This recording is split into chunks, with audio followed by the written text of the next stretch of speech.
Hi there, Stuart Shields here again at soundeffects.com. I've got a shootout video for you. We are looking at a 59 reissue Les Paul here, beautiful guitar, and then possibly a single cut alternative for you. This is a Patrick Eggle Macon single cut. Some similarities between the guitars that we'll look at, and obviously a couple of very glaring differences. We'll have a listen to the guitars as well. So first off, put this back down. So, the 59 nice tea colour, we show this to the camera here so you can see this.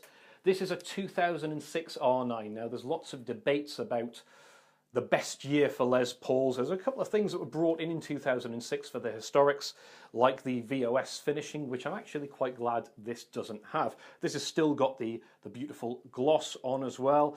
And we've got this kind of cherry finish, which as you can see is nicely bleeding in to the binding on the fingerboard. I think that's a nice touch. Burst buckers as well, because this is pre-2014. So we've got some nice kind of hot pickups. Of course it's a Les Paul, it's a mahogany body. It's a nice kind of new for 2006, I believe, was this open grain vintage maple top. So the tops are slightly different. It's a Les Paul, so it's going to be big, it's going to be heavy, it's got a fat neck. Similarities between this and the Macon is, of course, it's got a 24 3/4 scale length. So it's going to feel and play like a Les Paul. It's exactly what we expect it to be. Nice and heavy, nice and gnarly, that's it. Now onto the Patrick Eggle Macon. Look at this finish. The flame on that is absolutely intense, and you can see as I turn it towards the light, the blue coming through. Now, similarities again, scale length 24 3/4, which is a favoured Les Paul scale length. Differences, big differences here. The neck is a fat C-neck profile. It's slightly chunkier than the Les Paul. And if you look again, see, hopefully you can see this, that flame maple is extended to the finish on the back of the neck as well. And bringing that into shot, you'll notice again, this is not mahogany, this is a swamp ash body. Now I really feel the difference in the weight here. So this is going to be a bit brighter, a bit zingier, and playability wise, I've noticed this instantly. This is a lot lighter and a lot more manageable than the Les Paul. Now pickup wise, these are a little different to Les Paul standard burst buckers. We've got Macon Mojos, so these are specific to this guitar, and these are a little bit like, imagine like a P90 in terms of output, but with Alnico 5, so a bit more punch and a bit more kind of, it's a bit hotter really. So still a vintage voiced guitar. So the real test is going to be in the tone, so I'll do a little shootout with the playing. I should have mentioned before, I forgot this, the Macon has these coil taps as well, so I'll include that with the side-by-side play-alongs. We'll see how it sounds.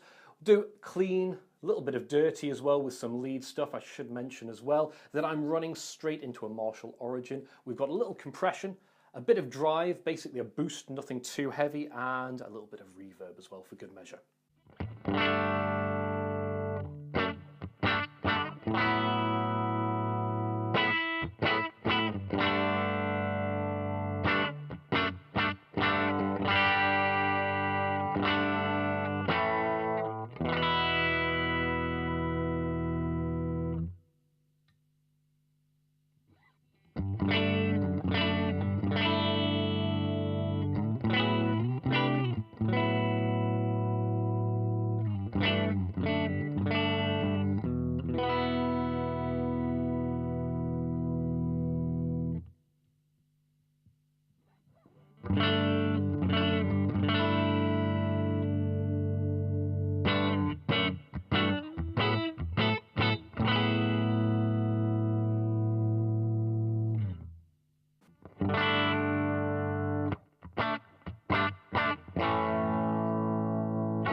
So playability wise, these are very similar. Scale length, neck profile, I really didn't feel that much of a difference. With the Macon though, above just the tone that's brought about by the Swamp Ash, the weight made a massive, massive difference. I really do feel whenever I play a big, solid-bodied Les Paul that I can actually feel it slipping off my leg a little. Didn't have that with this.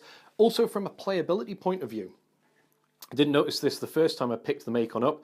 We've got this kind of beveled heel for easy access up at the higher register, which I did some playing with when I did the demo. To be fair, horses for courses really with this. If you like that big fat mahogany sound, you're going to love a Les Paul. This had a little bit more clarity and zing for me. I quite liked the higher mids brought about by the Swamp Ash. So, as always, if you want more details on this, full spec on the guitars, check out the website. I'll see you next time.